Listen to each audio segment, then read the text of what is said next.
Et si les prochains GAFAM étaient français, l'agilité des PME comme moteur d'une nouvelle souveraineté tech? Moi, j'avoue, avec un intitulé comme ça, après une bonne pause déj, il n'y a rien de tel pour bien se relancer, on ne va pas s'endormir, quoi. Maintenant, la promesse, elle est là, elle est formulée, il va falloir délivrer, mais j'aimerais quand même qu'on s'arrête rapidement avec 2 mots rapides à ton propos. Tu es un entrepreneur tech, tu as cofondé Seven, une société qui propose des solutions de formation interactives aux entreprises. Et en ce moment, tu travailles sur un autre service B2B, une autre société, OpenAleph, dont tu es le CEO. C'est une solution RH qui a pris, avec l'IA générative, une nouvelle ampleur. Donc on pourra s'attarder peut-être un peu sur le cas de OpenAleph. Et tu es par ailleurs membre du COMEX de la CPME. La CPME, c'est la Confédération des petites et moyennes entreprises, et également président de la commission IA de la CPME, donc présent aujourd'hui à double titre, à la fois comme entrepreneur, mais aussi comme une personne qui réfléchit à l'IA auprès de la CPME, qui pilote un petit peu la stratégie IA. Ce titre, il est quand même, je ne vais pas dire qu'il est cryptique, hein, mais en tout cas, il est ambitieux. On a une demi-heure à peu près pour atterrir par rapport à la proposition. Qu'est-ce qu'on doit en déduire? Est-ce qu'on doit en déduire que les PME ont des arguments vis-à-vis des grosses boîtes françaises, c'est-à-dire que vu qu'elles sont plus petites, elles vont pouvoir s'emparer des outils pour peut-être innover à leur échelle, alors qu'on l'a vu, des gros groupes comme Randstad ou La Poste, Randstad n'étant pas français, mais ou La Poste, il y a une certaine inertie qui fait que des choix qui impliquent tout le groupe sont conséquents et il faut prendre le temps d'y réfléchir avant de les déployer. Ou bien, est-ce que ça veut surtout dire que l'IA doit avoir en France un plan concret français, c'est-à-dire est-ce qu'il faut une vision française de l'IA? Une longue question, mais qui n'appelle pas forcément une longue réponse. Bonjour Romain, bonjour à tous. Merci beaucoup de m'accueillir aujourd'hui. Pour effectivement, enfin, vu comme ça, on peut se dire que, alors, il y a quelqu'un dans le public juste avant qui a dit que c'était peut-être un doux rêve. Non, non, non, c'est absolument pas un doux rêve. Si on regarde l'histoire même récente, la France, l'Europe a été leader sur des technologies et des innovations il n'y a pas si longtemps que ça. Airbus, on en parle souvent, est un exemple. Dans le nucléaire, c'est un autre exemple. Et ce n'était pas il y a des siècles, c'était il y a à peine quelques années, quelques décennies. Et les GAFAM dont on parle, et c'est le sujet majeur ici, les GAFAM dont on parle, ce sont pour la quasi-totalité, si on exclut par exemple Microsoft, mais si on regarde Google par exemple, ou Meta, etc., ou Amazon, c'était des entreprises qui n'existaient pas au siècle dernier, qui n'existaient pas il y a à peine 20 ans. Donc, ça peut aller extrêmement vite. C'était des startups, c'était des petites entreprises. On a tous en tête la photo un peu légendaire de Jeff Bezos ou Steve Jobs, etc., qui était dans un garage. On a ces photos-là et ça reflète une certaine réalité. Donc, pourquoi pas, est-ce que demain, dans 10 ans, dans 15 ans, dans 5 ans, dans 20 ans, on ne pourrait pas avoir des entreprises qui aujourd'hui sont toutes petites, un team composé de 1, 2, 3, 4 entrepreneurs, quelque part en France ou en Europe, qui demain peut devenir un géant au niveau européen évidemment, mais aussi au niveau mondial. C'est absolument pas un doux rêve. Et le sujet qu'on a actuellement avec l'intelligence artificielle, qu'on se rende bien compte que la rupture est extrêmement forte ici.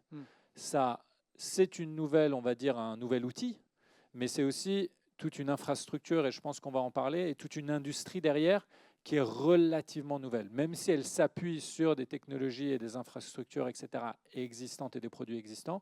Mais tout ça est assez nouveau. Et je pense effectivement que la France et l'Europe a une vraie carte à jouer là-dessus. Et est-ce que ça veut dire que tu crois à un concept qui est un peu prophétisé par Sam Altman, qui est celui de la licorne, One Person Billion Dollar Company, donc c'est-à-dire une entreprise formée, une TPE finalement, hein, un seul individu, un bon cerveau et sans doute une bonne réputation, adossé à des agents autonomes et qui parvient à atteindre une valorisation digne du licorne?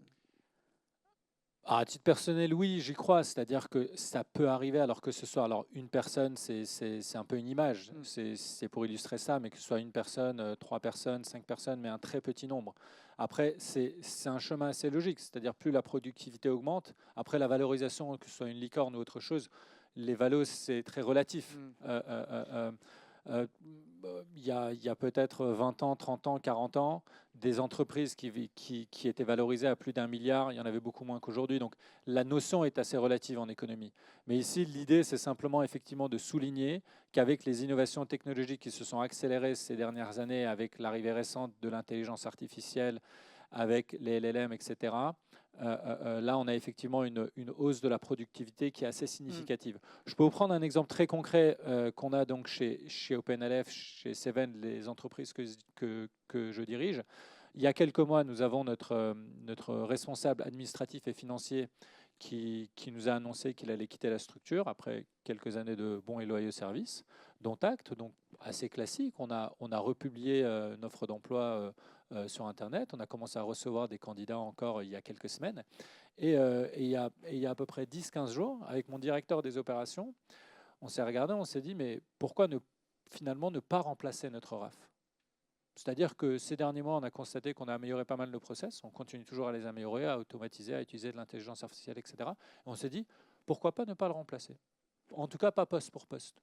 Et donc là, on est arrivé à la conclusion qu'on allait probablement ne pas remplacer cette personne-là, parce qu'effectivement, il y a un ensemble de tâches qu'on peut effectuer aujourd'hui directement et de façon assez automatisée, qu'on peut répartir sur certains collaborateurs aussi, et ça devient beaucoup plus efficace quelque part dans la chaîne de valeur parce qu'on donne de l'autonomie et donc de la réactivité. Nous, on est une TPE, on est à peu près une vingtaine de collaborateurs avec 400 consultants.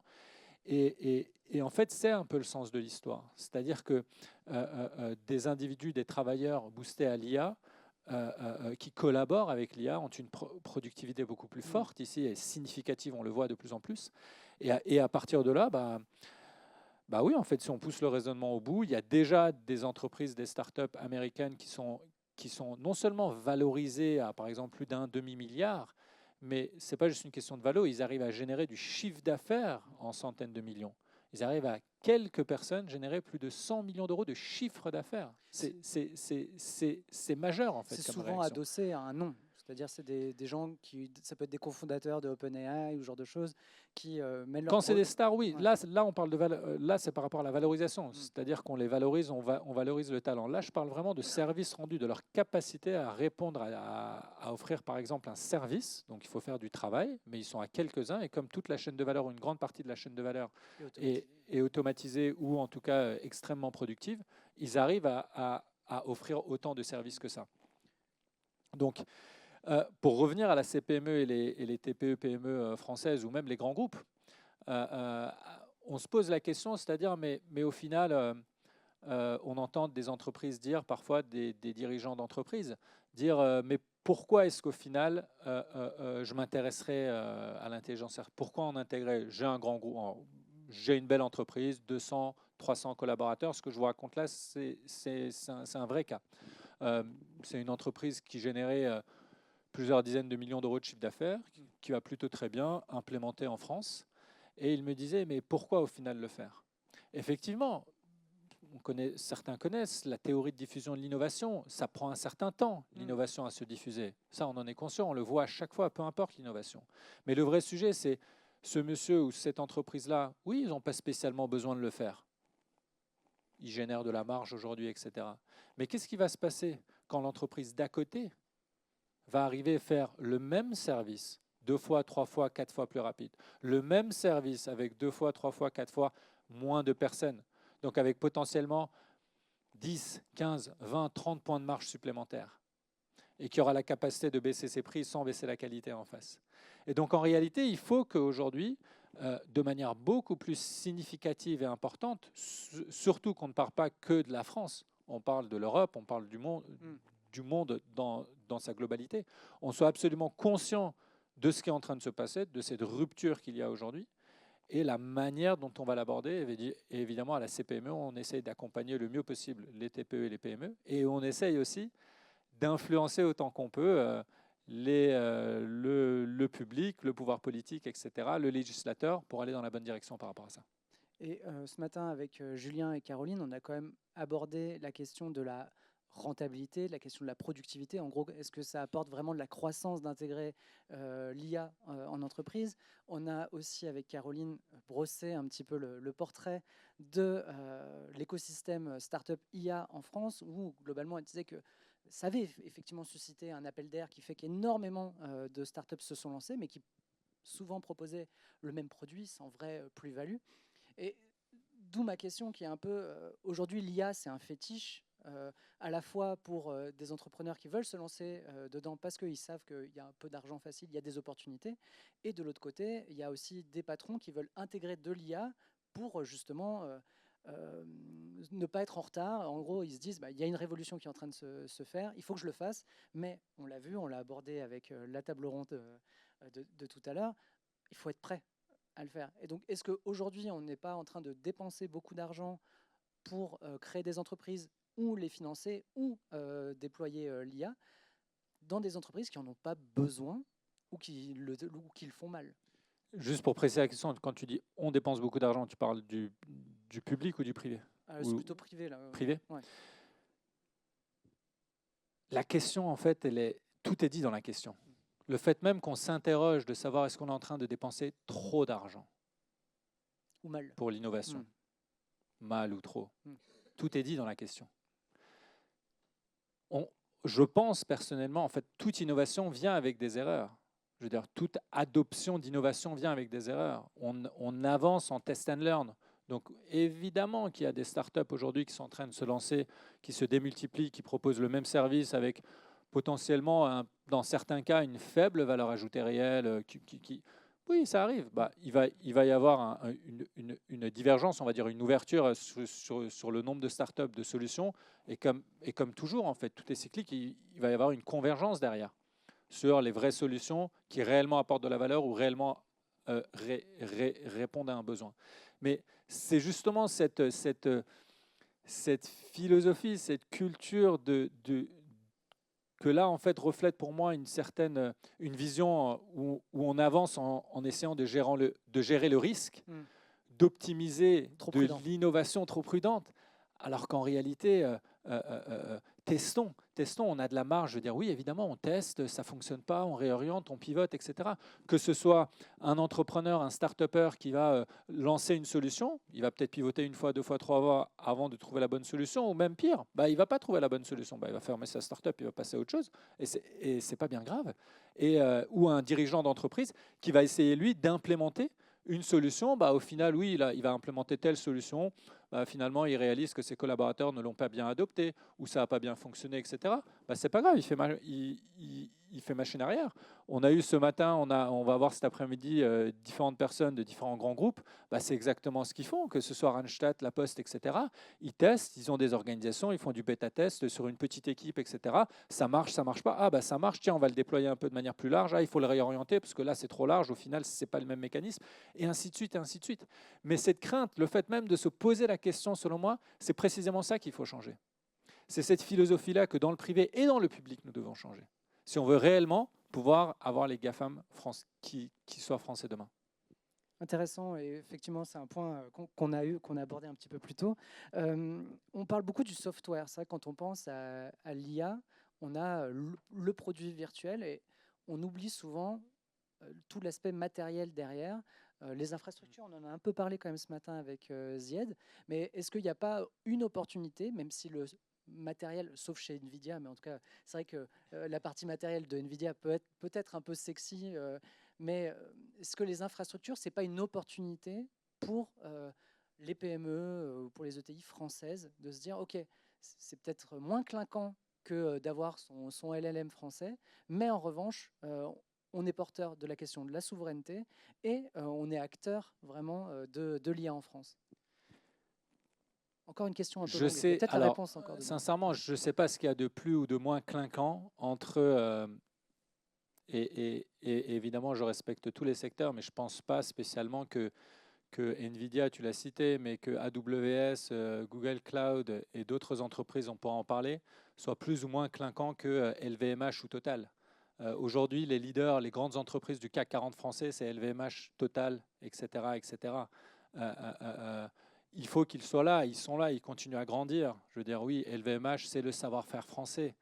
Mais ça reflète symboliquement tout ici. C'est-à-dire qu'aujourd'hui, la France est reconnue pour un savoir-faire historique. Mais pour ces vieux éléphants.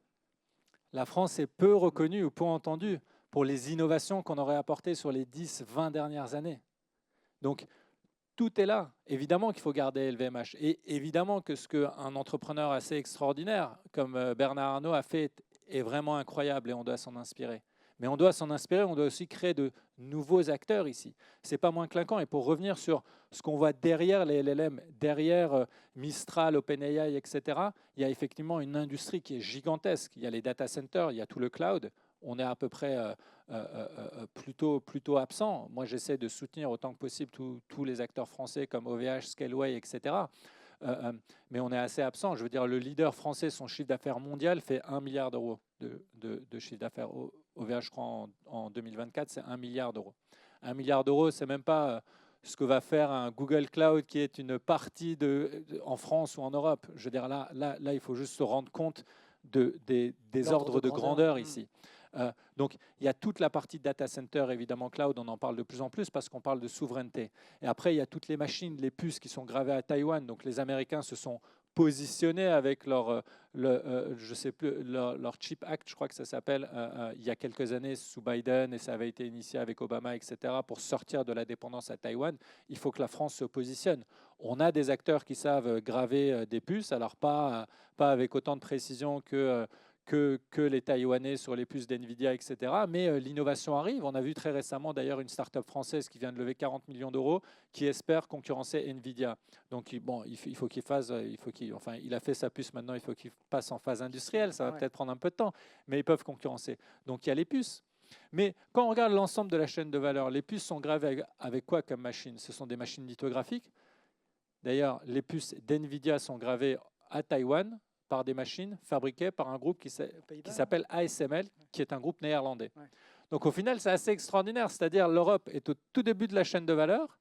Avec Mistral, etc., on est à peu près à l'autre bout de la chaîne de valeur, mais tout ce qu'il y a au milieu, on est à peu près totalement absent. Des data centers, opus, etc.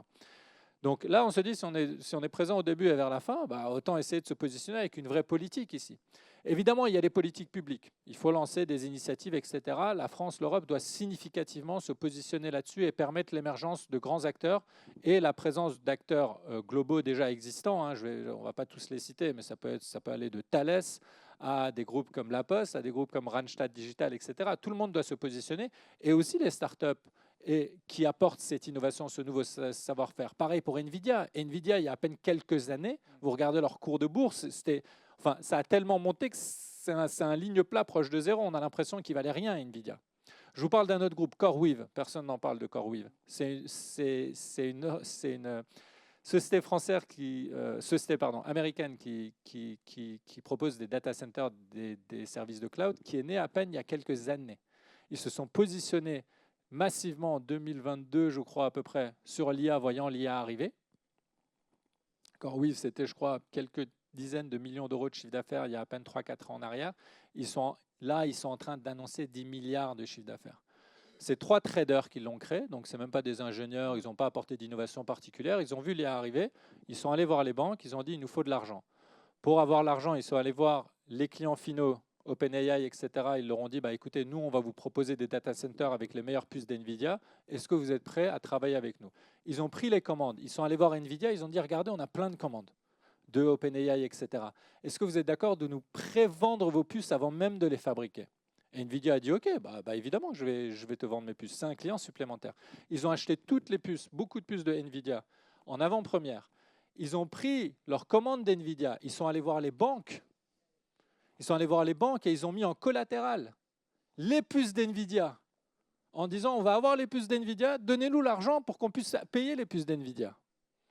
Ils ont bouclé la boucle. Ces 3 traders, ils sont à la tête d'une boîte qui s'appelle CoreWeave. Je vous invite à le regarder. Ils ont fait une introduction en bourse cette année en 2025. Ils ont fait leur introduction en bourse, je crois, autour de 30 ou 40 dollars ou 20 dollars, je ne sais pas, quelque chose comme ça. C'est coté aujourd'hui à plus de 150 dollars, 160 dollars. C'est une boîte qui vient de faire plus 300% en 3 mois. Ces 3 traders, ils n'existaient pas. Donc là, il n'y a pas de, c'est pas une question de est-ce qu'on est en retard, pas en retard, etc. C'est même pas des ingénieurs. Donc, en fait, il faut se rendre compte de ça. C'est-à-dire, pourquoi, j'interroge. Pourquoi est-ce qu'en France, pourquoi est-ce qu'en Europe, il n'y a pas 3 financiers? Je sais qu'il y en a plusieurs dans la salle. Moi-même, je suis un ancien financier. Et Et des fois, je vous fais une petite confidence, je m'interroge de temps en temps si je ne devrais pas me lancer dans le business de data center. Mais parce qu'il y a réellement une opportunité assez incroyable. Mistral, pour entraîner son prochain modèle, ils l'ont publié sur les réseaux sociaux, tout le monde peut aller voir. Ils ont publié il y a quelques semaines pour entraîner le prochain modèle Mistral, ils ont signé un deal avec CoreWeave. Les data centers sont dans le New Jersey. C'est dommage. Scaleway va recevoir. Alors pourquoi? Du coup, la réponse est très simple. CoreWeave a déjà les dernières puces d'NVIDIA, les Blackwell, que Scaleway va recevoir dans quelques mois. C'est une course contre la montre. Mistral se dit, Scaleway ne l'a pas encore, OVH n'en parle même pas. Du coup, je vais aller chez celui qui peut me le fournir, CoreWeave. Donc, il signe le deal avec CoreWeave. Donc, à partir de là, je veux dire, là, on se rend bien compte que les opportunités sont immenses. Ça ne tient pas à grand-chose. Là, avec Scaleway, c'est dommage, ça se joue à quelques mois après. Mais il y a vraiment quelque chose à faire. Et là, on parle de chiffre d'affaires en milliards et on parle de beaucoup d'emplois, évidemment, et de booster l'économie française et européenne. Là, ce que vous fléchez, c'est le manque d'agilité de l'écosystème et des différents acteurs qui forment l'écosystème et qui permettraient à une entreprise pertinente, qui répondrait à un besoin d'avoir à la fois les financements, les soutiens, pour justement passer de petite entreprise très rapidement au statut de scale-up. C'est ce niveau-là, c'est-à-dire on n'a pas les banques qui prêtent rapidement, on n'a pas cette culture. Alors la question paraît simple, mais elle est sans doute un peu plus complexe. Je pense que c'est un enchaînement de différents facteurs ici. C'est-à-dire que dans l'exemple de CoreWeave, par exemple, il me semble de mémoire que parmi les actionnaires, il y a justement NVIDIA qui est actionnaire même de CoreWeave. Alors NVIDIA, maintenant, ils sont actionnaires à peu près de tous les acteurs qui font l'IA de près ou de loin dans le monde. Ils sont même actionnaires de Mistral, etc. Ils sont partout. Mais voilà, mais je pense qu'il y a un enchaînement de choses. Par exemple, pour financer de l'innovation, pour prendre des risques. C'était ta première question. Voilà, tester, apprendre, pivoter, est-ce qu'on ne dépense pas trop d'argent, etc. Il faut en avoir les moyens, il faut avoir de la marge. Si on parle de la marge des entreprises françaises, européennes versus de la marge des entreprises américaines, ce n'est pas les mêmes chiffres. Parce que les charges, on le sait, c'est un sujet important porté par la CPME et par les entreprises en France aujourd'hui. Les charges qui pèsent sur les entreprises sont beaucoup trop importantes par rapport aux autres pays. Et à partir de là, si vous avez moins de marge, il y a plusieurs grands groupes ici, mécaniquement, vous avez moins de moyens d'investissement. Vous avez moins la capacité de prendre du risque. Vous avez moins de moyens pour investir dans justement des startups qui vont innover, etc., comme NVIDIA qui va prendre des parts dans CoreWeave. Donc en fait, c'est un peu une position globale. Si l'État, si c'est toujours de la part de l'État qu'on attend de mettre des subventions en place, on ne va pas s'en sortir. C'est-à-dire que l'État va prendre d'un côté, de manière très importante, et va décider où est-ce qu'il va donner ou pas donner. Est-ce que ça vaut le coup de mettre un petit peu sur l'IA aujourd'hui ou pas? Est-ce que ça vaut le coup de mettre un petit peu sur la formation de l'IA ou pas? Est-ce que ça vaut le coup d'investir un petit peu pour que demain, il y ait un géant de puces qui apparaissent ou pas? Mais le problème de ça, c'est que déjà, il y a de la destruction de valeur entre prendre et redonner. Ça, on peut en parler en économie pendant très longtemps. Mais le deuxième élément, c'est que ça ne donne pas de la pérennité aux entreprises. Un business model, une entreprise qui dépend de subventions, n'est pas en réalité une entreprise qui est capable d'innover dans le temps.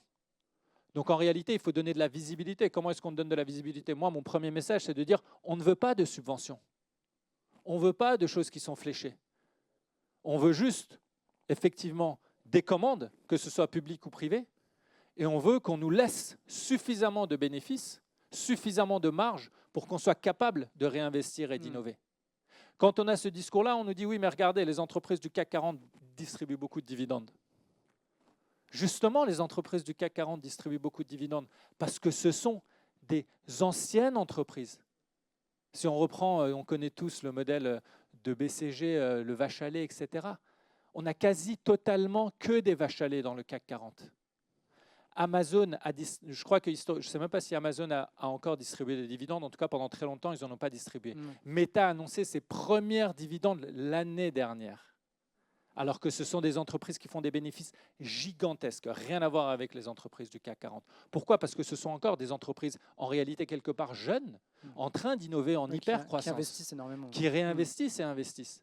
Voilà. Donc là, ici, en fait, il s'agit réellement de se dire, mais si on veut avoir cette capacité d'innovation majeure, si on veut pouvoir avoir des CoreWeave demain ici, il faut aussi qu'on ait les marges de manœuvre pour le faire. Il ne faut pas qu'on soit dépendant de la décision politique de savoir où est-ce qu'on doit investir, pas investir, où est-ce qu'il faut innover, pas innover, où est-ce qu'il... Non, les entrepreneurs, les entreprises sont les premiers à avoir la réponse à cette question-là. Alors, le moins de charges, je pense, ça fera plaisir à pas mal d'entrepreneurs.